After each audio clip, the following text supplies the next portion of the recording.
Welcome back to CBS Mornings at 7:30. A CBS News investigation into allegations of fraud, waste, and abuse at the Department of Alcohol, Tobacco, Firearms, and Explosives is now prompting congressional action. Hundreds of millions of taxpayer dollars may be involved here. Senior investigative correspondent Catherine Herridge broke the story, and she's live for us now at the agency's headquarters. Catherine, good morning to you. Tony, good morning. The top Republican on the Senate Committee with Oversight says he's got deep concerns that the ATF may have broken the rules when it gave bonus pay to employees at taxpayers' expense after an ATF whistleblower who asked to be disguised and not to use his last name went on the record with CBS News. How big is the bump up in pay?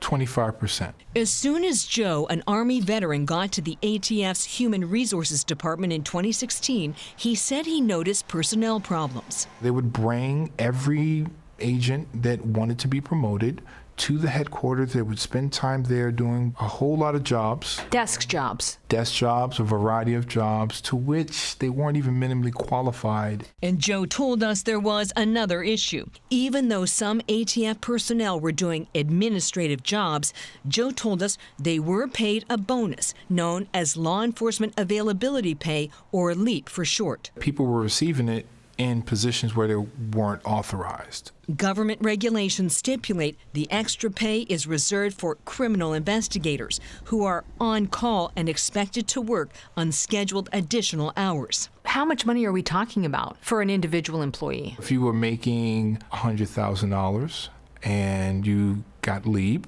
you would get $125,000.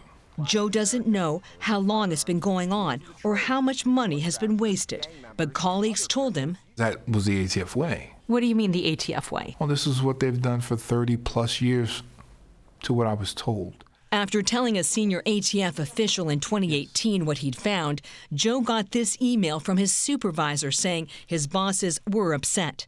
Joe's performance reviews went from fully successful before going to management to minimally successful after.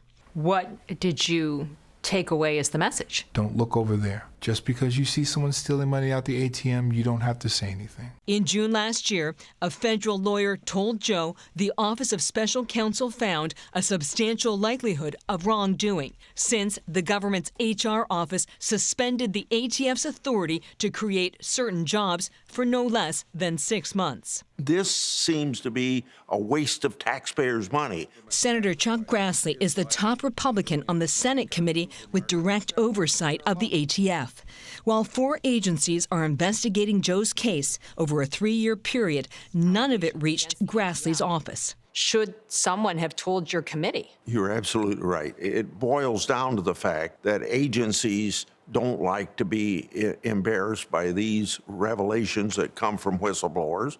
Because of the CBS report, Grassley's investigators sent these letters to the ATF, the Justice Department, and the federal government's HR agency, demanding records and answers. Will you ask your investigators to find out if it's happening at other agencies? Well, my suspicion is it probably is. We are going to find out how widespread it is. 4 months ago, Joe lost his job. His supervisor said he was inconsistent following instructions and argumentative, among other issues. Are you a difficult employee? If what you're asking me to do is illegal, unethical, and immoral, yes, I'm going to be difficult because I'm not going to do it. An email from the Office of Special Counsel reviewed by CBS News says a final report into Joe's claims is delayed, citing broad implications for the ATF. 4 government agencies declined to answer our questions, and now they'll have to respond to the senator later this month, Nate. Catherine, thank you.